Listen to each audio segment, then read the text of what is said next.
Committee نہیں دے سکی، ہم نے احکامات جاری کیے، مگر بدنصیبی کی بات ہے کہ ریلوے، سول ایویشن، پی آئی اے، وابڈا، نیشنل بینک، ایرا ایجوکیشن، سوئی نادرن گیس اور دیگر کئی اداروں نے ہمارے احکامات کو نظر انداز کیا۔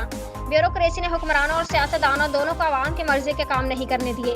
حکومتی احکامات، اسٹینڈنگ کمیٹی کے احکامات، اسپیکر کی ڈائریکشن اور ہمارے واضح احکامات کے باوجود اداروں نے ان احکامات پر خاموشی اختیار کی۔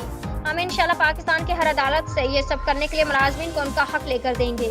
اللہ کی عدالت میں ہم سرخرو ہیں۔ آل پاکستان امپلائی ایکشن کمیٹی ان ملازمین کے حقوق کی جنگ ہر جگہ لڑے گی، اور ہماری حکومت آئی تو سب سے پہلے ان احکامات پر عمل درآمد ہوگا، اور عدالت میں اس سے بھی خوشخبری ملے گی اور ہم عدالت میں بھی کامیاب رہیں گے۔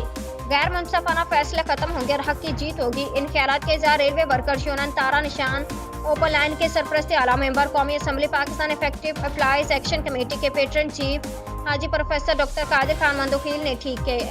آپ کی ریلوے ورکرز یونین تارا نشان اوپن لائن کے مرکزی secretary information executive member effective employees action committee Mubarak Hussain اور ریلوے ورکرز یونین کے قائدین ریاض کشمیری رحیم تاج شنواری، فقیر عباس کاظمی، سعید خان، حبیب الرحمان پر مشتمل وقت سے ملاقات کے موقع پر کیا۔